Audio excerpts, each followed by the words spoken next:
नमस्कार, देश की बात में हाजिर है। और पहले बात बिहार की, जहां जहरीली शराब पीने से 40 लोगों की मौत हो गई है, जिसकी गूंज बिहार की विधानसभा से लेकर दिल्ली की संसद राज्यसभा में भी सुनाई दी थी।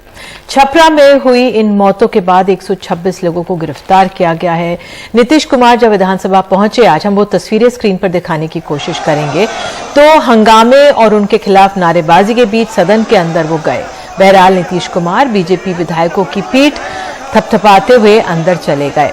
विधानसभा की कार्रवाई शुरू होने के बाद भी हंगामा चलता रहा। उन्होंने कहा है कि विपक्ष इस मुद्दे पर राजनीति कर रहा है। बिहार के मुख्यमंत्री ने यह भी कहा है कि जो शराब पिएगा वो मरेगा ही, लोगों को खुद ही सचेत रहना चाहिए। उन्होंने ये भी कहा कि सभी दलों ने मिलकर शराबबंदी का फैसला लिया था। और इस पर बात करने के लिए हमारे साथ खास मेहमान है, बेहद खास मेहमान है सुशील मोदी, बिहार के पूर्व उप मुख्यमंत्री हमारे साथ हैं। बहुत बहुत धन्यवाद सुशील जी समय निकालने के लिए। मेरा पहला सवाल यही है, मैं आपको अपने दर्शकों को नीतीश कुमार ने क्या कहा, तेजस्वी यादव ने क्या कहा वो सुनाऊंगी, लेकिन पहले मैं आपसे जानना चाहूंगी, नीतीश कुमार कह रहे हैं कि आप लोग इस पूरे मामले पे राजनीति कर रहे हैं, क्योंकि फैसला तो उन्होंने जो पाबंदी लगाई थी 2016 में सर्वसम्मति से लगाई थी। देखिए, हम तो आज भी शराबबंदी के पक्ष में हैं। हमने तो कभी नहीं कहा कि शराबबंदी को समाप्त कर दिया जाए, और 2016 में हम तो विपक्ष में थे और नीतीश जी महागठबंधन के नेता थे, एनडीए के नेता नहीं थे। लेकिन जब विधानसभा और विधान परिषद में ये प्रस्ताव आया तो हम लोगों ने खड़े होकर उनका समर्थन किया था। आज भी हम शराबबंदी के पक्ष में हैं। हम शराबबंदी को खत्म करने की मांग नहीं कर रहे हैं। हम तो कल ये करें कि आप मुख्यमंत्री हैं, गृह मंत्रालय आपके पास है, होम डिपार्टमेंट आपके पास है, एक्साइज मिनिस्ट्री आपके पार्टी के लोगों के पास है, और उसके बावजूद 40 से ज्यादा लोग जहरीली शराब पीने से मर गए। और 6 वर्षों में कोई पहली घटना नहीं है। 1000 से ज्यादा लोग मर चुके हैं बिहार के अंदर। कोई ऐसा महीना नहीं है कि जब इक्का दुक्का घटना 2 लोग, 4 लोग, 5 लोग नहीं मरते हैं बिहार के अंदर। और आपने 4 लाख लोगों को जेल भेज दिया और कह रहे हैं कि जो पिएगा मरेगा। तो 4 लाख जिन लोगों को आपने जेल भेजा उनको मर जाना चाहिए। वो कह रहे हैं ये महापापी हैं पीने वाले, इनको हिंदुस्तानी कहलाने का अधिकार नहीं है। तो इसका मतलब कि देश की जो 2/3 आबादी जो पीती है, बड़ी संख्या में लोग, वो महापापी हैं, उनको हिंदुस्तानी कहलाने का अधिकार नहीं है। तो जो मर गए उनके प्रति कोई संवेदना नहीं है, संवेदनहीनता है, और कहते हैं कि पियोगे तो मरोगे और कोई मदद भी नहीं की जाएगी। मैं तो केवल ये कह रहा हूं नीतीश जी कि जो मरने वाले लोग मर गए उनके परिवार का क्या होगा। क्या ये जो गरीब लोग हैं, अनुसूचित जाति, जनजाति, अति पिछड़ा समाज के लोग, पासी समाज के लोग, तो इनको जागरूक क्यों नहीं किया गया, इनको शिक्षित क्यों नहीं किया गया। और केवल कानून के डंडे से आप हाँक रहे हैं। और आपका पूरा पुलिस महकमा जो है मिला हुआ है शराब माफियाओं से। अगर स्ट्रांग विल पावर हो तो शराबबंदी को ठीक से लागू किया जा सकता है, लेकिन आप में स्ट्रांग विल पावर अब नहीं है। आपका वो विल पावर खत्म हो गया, आपने कॉम्प्रोमाइज कर लिया। तो इसलिए जो भी कुछ हुआ बिहार में बहुत दुर्भाग्यपूर्ण है, और उससे पूरी जिम्मेवारी मुख्यमंत्री की जाती है, क्योंकि उन्हीं का निर्णय तो हमने तो साथ दिया और आज भी हम उनके साथ खड़े इस मुद्दे पर।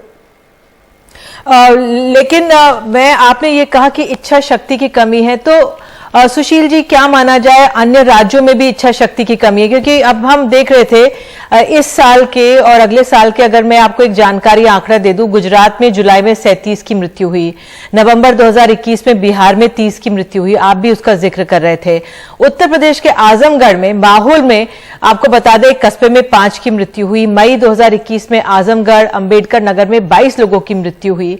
पश्चिम बंगाल 20 जुलाई में हावड़ा में 6 लोगों की मृत्यु हुई। 2016 से 2020 के दौरान 5 वर्षों में जहरीली शराब पीने से हमारे देश में 6000 लोगों की जान चली गई है। तो ये तो तमाम राज्य हैं, सिर्फ नीतीश कुमार पर निशाना साधा जा रहा है। जिस तरह से तेजस्वी यादव कह रहे हैं ये ड्रामा हो रहा है, क्या कहेंगे आप? नहीं, देखिए, केवल ये मामला केवल जहरीली शराब पीने से मरने का नहीं है। पूरे बिहार के अंदर शराबबंदी को लेकर आप ही बताइए ना कि क्या मध्य प्रदेश में 4 लाख लोग जेल गए क्या गुजरात में 4 लाख लोग जेल गए क्या पूरा पुलिस महकमा जिस प्रकार से लगा हुआ है, क्या वहां के मुख्यमंत्री ने यह बयान दिया क्या कि जो पिएगा वो मरेगा? क्या मुख्यमंत्री ने आज अब ये संवेदनहीनता दिखलाई क्या उन राज्यों के अंदर, तो मैं ये नहीं कर रहा हूं घटना नहीं घट सकती है, लेकिन लगातार घटना घट रही है। उन राज्यों में साल में 1-2 बार घटना घटी होगी, और बिहार में कोई ऐसा महीना नहीं है जिस महीने के अंदर घटना नहीं घट रही है। तो इसलिए मुख्यमंत्री जी केवल दूसरे राज्यों का से तुलना करने से काम नहीं चलेगा। आप बिहार के मुख्यमंत्री हैं, आपकी जिम्मेवारी बिहार में बनती है। ये कह दीजिए कि दूसरे राज्यों में मर रहे हैं, हमारे यहाँ भी लोग मरेंगे, कह दे मुख्यमंत्री यही बात बोलकर निकल जाए। लेकिन आपने शराबबंदी को लागू किया तो आपको ना जवाब देना पड़ेगा कि इतने बड़े पैमाने पर अवैध शराब क्यों आ रही है, कैसे आ रही है। 10,000 लीटर शराब प्रतिदिन जब्त की जा रही है, यह सरकारी आंकड़ा है। 3 लाख लीटर शराब प्रति माह बिहार के अंदर जब्त की जा रही है। और कौन लोग हैं, आप बड़े लोगों को तो पकड़ नहीं पाते हैं। केवल 795 जो होम डिलीवरी करने वाले लोग थे उनको पकड़ा गया, और बाकी 45,000 कौन लोग थे, अनुसूचित जाति, जनजाति, गरीब और पिछड़े तबके के लोग थे। तो क्या ये आपका ये दायित्व नहीं बनता है, क्या ये गरीब तबके के लोग जो बेल भी नहीं करा सकते हैं, सुप्रीम कोर्ट तक को हस्तक्षेप करना पड़ा, हाई कोर्ट को हस्तक्षेप करना पड़ा। तो जो देखिए केवल जहरीली शराब, यह केवल एक मामला जहरीली शराब का नहीं है, कुल मिलाकर टोटल प्रोहिबिशन को लेकर बिहार में जो एक अराजकता की स्थिति पैदा हो गई है, ये सारा मामला मिलाकर है। और उसी का एक संकेत है केवल ये सारण के, और ये मसरक में तो 6 महीना पहले भी घटना घटी थी, उसी मसरक में दूसरी बार घटना घट गई। तो इसलिए केवल आप तुलना करने से नीतीश जी काम नहीं चलेगा। आपको इन बातों का जवाब देना पड़ेगा कि आखिर बिहार में 4 लाख लोगों को जेल क्यों जाना पड़ा, जुडिशरी को क्यों यह कहना पड़ा, कि जुडिशरी को कहना पड़ रहा है कि बिहार के अंदर मादक द्रव्यों का सेवन कई गुना ज्यादा बढ़ गया, बच्चों का इस्तेमाल किया जा रहा है होम डिलीवरी में, ये क्यों कोर्ट को कहना पड़ा। तो इसलिए आप बिहार के मुख्यमंत्री हैं, आप इसका जवाब दीजिए। मध्य प्रदेश में क्या हुआ, गुजरात में क्या हुआ, ये तुलना करने से काम नहीं चलेगा। नीतीश जी आप मुख्यमंत्री गुजरात के नहीं हैं, आप मुख्यमंत्री बिहार के हैं, इसलिए बिहार में जो कुछ हुआ है ये आंकड़े तो आपको देना होगा। बिल्कुल, ये आंकड़े तो हमने निकाले। सर मैं आपसे ये भी पूछना चाहूंगी, अब जिस तरह से तेजस्वी यादव ने कहा है कि पहले भी मामले हुए तब क्यों नहीं उठाया, लेकिन जिस तरह से ये मामला इतने जोरदार तरीके से बिहार की विधानसभा में, आपने तो आज राज्यसभा में भी उठाया, इस तरह से उठाने का के पीछे क्या कारण माना जाए? भाई तेजस्वी यादव जी से पूछिए कि जब वो विपक्ष में थे तो वो चुप रहे थे क्या? हम विपक्ष में तो हमारा काम है उठाना। भाई जिस समय राष्ट्रीय जनता दल के लोग विपक्ष में थे और इनकी पूरी पार्टी तो शराब तस्करी में इनके बड़ी संख्या में लोग लगे हुए। आज बिहार में बालू माफिया, शराब माफिया, अगर सबसे ज्यादा किसी पार्टी से जुड़े हुए लोग हैं तो राष्ट्रीय जनता दल से जुड़े हुए लोग हैं। तो राष्ट्रीय जनता दल के लोग क्या जवाब देंगे? और अगर वो हमसे पूछते वो ये बताइए ना कि जब इसके पहले घटना घटी, आप सरकार में नहीं थे तो आपने क्या बयान दिया था, आप चुप थे क्या?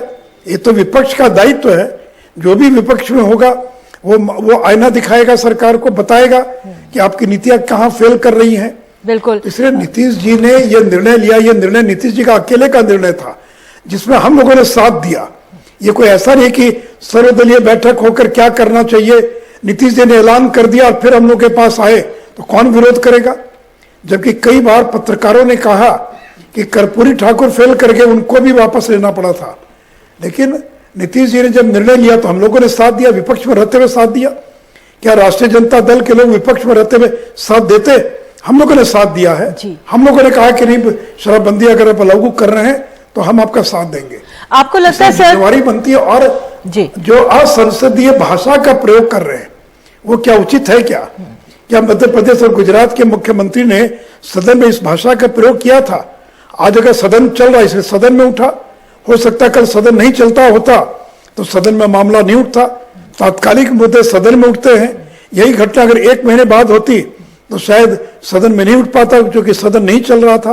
तो इसलिए एक ईमानदार विपक्ष का जो काम होता है वो हम काम कर रहे हैं, हम सरकार को आईना दिखा रहे हैं। बिल्कुल सर, आपने एक अहम बात कही कि नीतीश कुमार ने इसका ऐलान कर दिया और फिर आप लोगों ने सहमति जताई, तो आपने एक तरह से कह दिया कि हम इस पे सर्वदलीय बैठक में फैसला नहीं लिया गया। लेकिन मैं आपसे अब ये भी समझना चाहूंगी कि आपको लगता है समय आ गया है कि इस पर दोबारा विचार हो, इस शराबबंदी पर बिहार को, क्योंकि आपने 4 लाख कैदियों का जिक्र किया है, क्या दोबारा विचार करने का समय आ गया है? नहीं, देखिए, मैं शराबबंदी समाप्त किए जाने के पक्ष में नहीं हूं।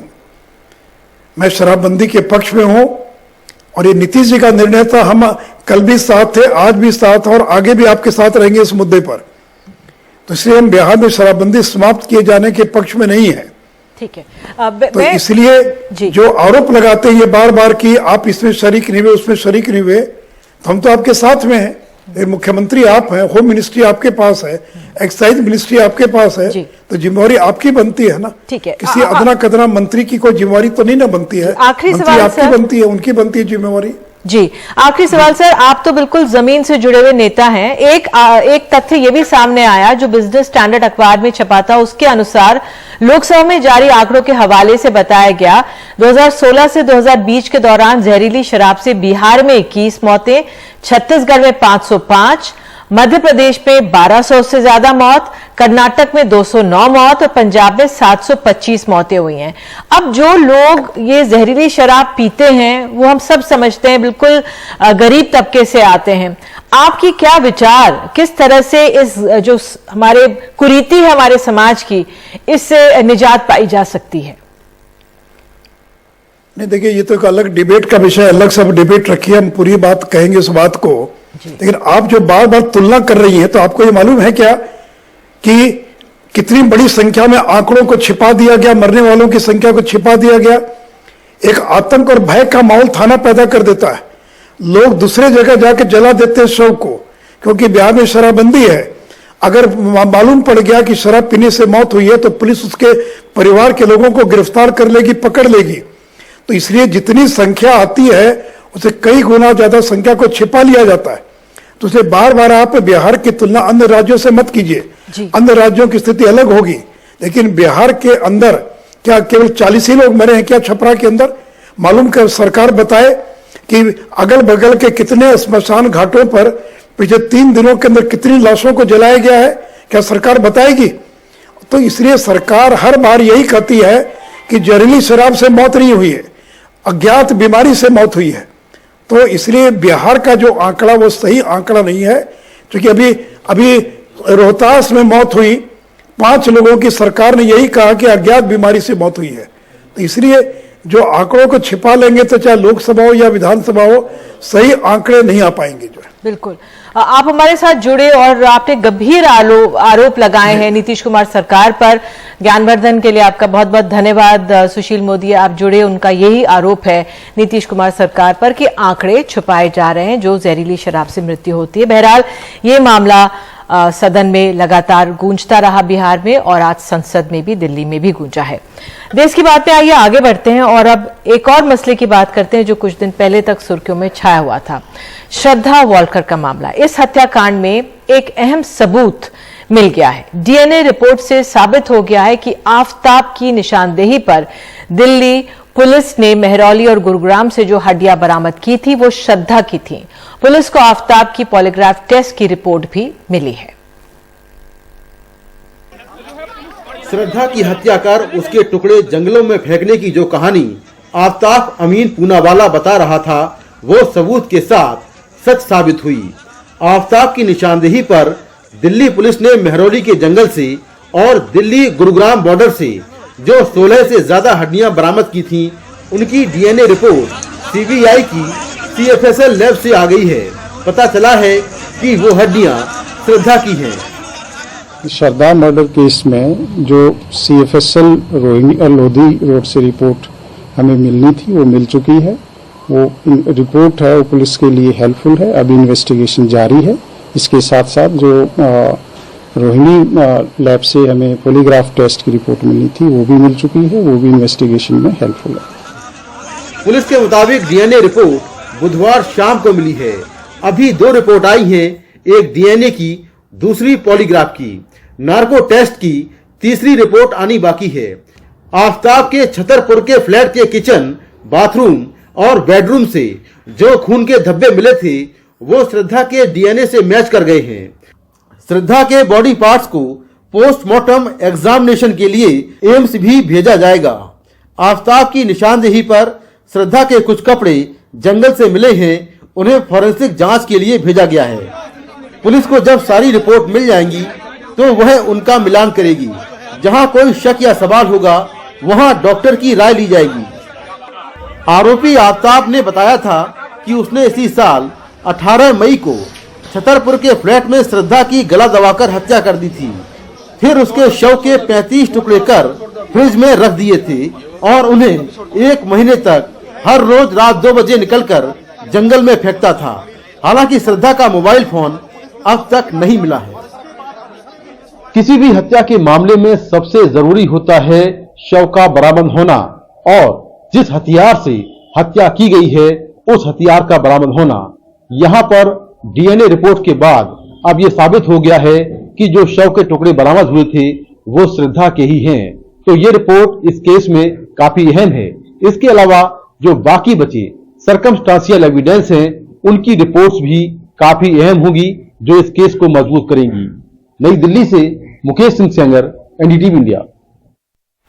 तो श्रद्धा वॉल्कर मामले में जैसे समाज को एक तरह से झकझोर कर रख दिया है, इस हत्याकांड का असर सामाजिक ताने बाने पर भी पड़ा है। अब अकेले या अविवाहित युवाओं को किराए के मकान नहीं मिल रहे हैं।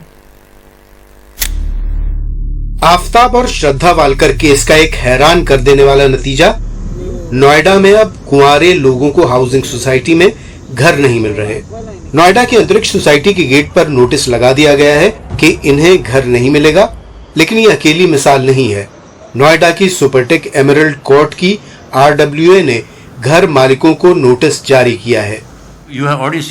आपने श्रद्धा के केस को देख ही लिया है, इसके लिए कौन जिम्मेदार है? ऐसे मामलों में आरडब्ल्यूए या फिर सोसाइटी की सिक्योरिटी को जिम्मेदार ठहराया जाता है। इसीलिए हम इस बारे में सोच रहे हैं।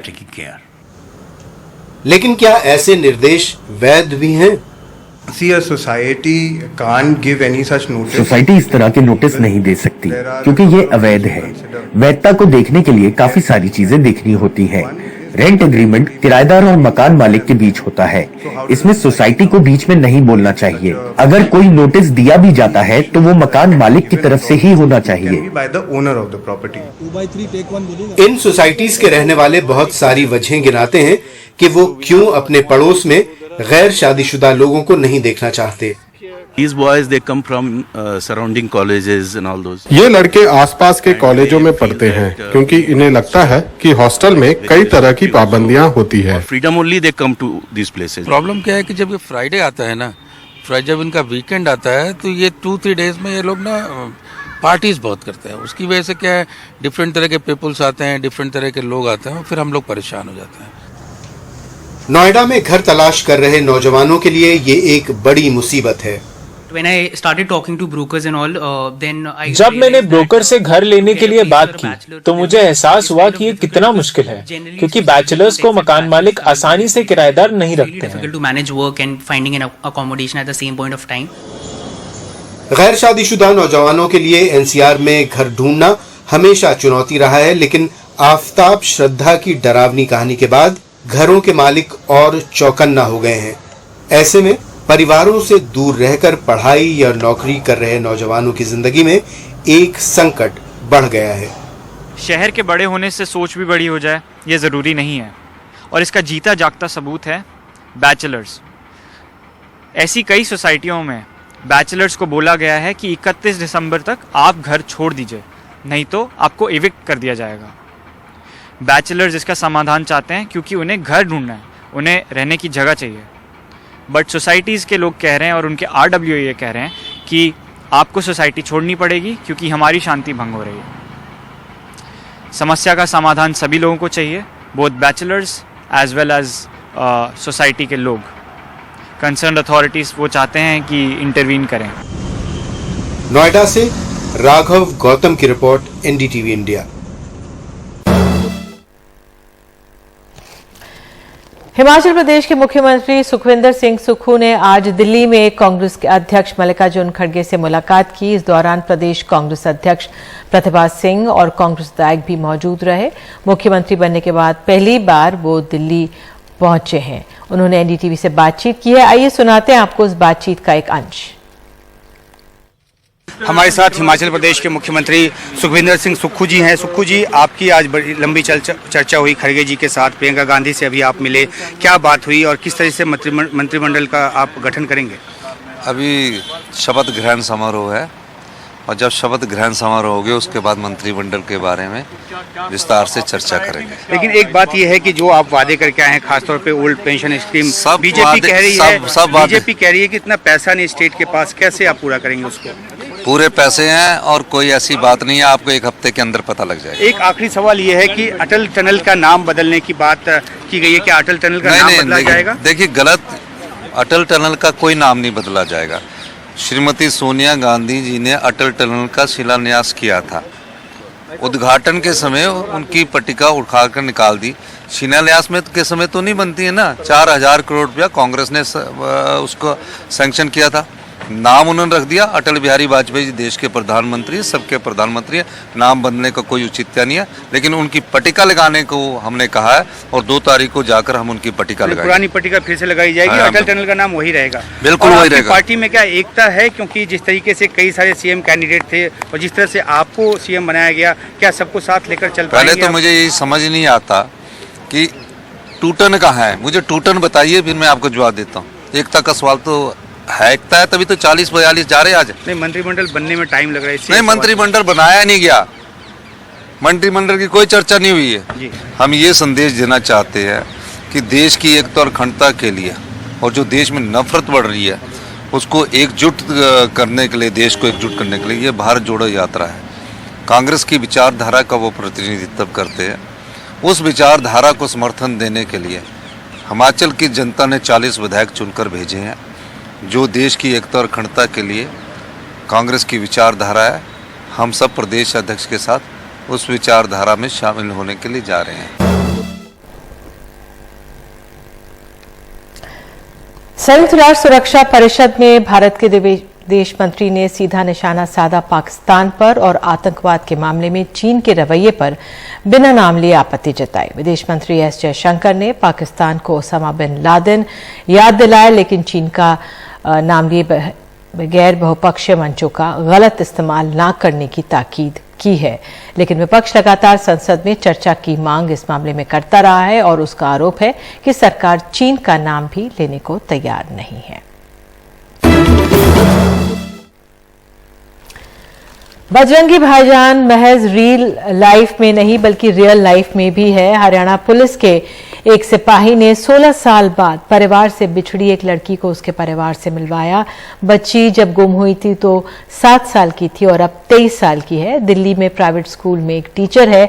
बचपन की उसकी धुंधली यादों को टटोलते हुए परिवार से मिलवाने में इस जवान को आखिरकार सफलता मिली। कौन है?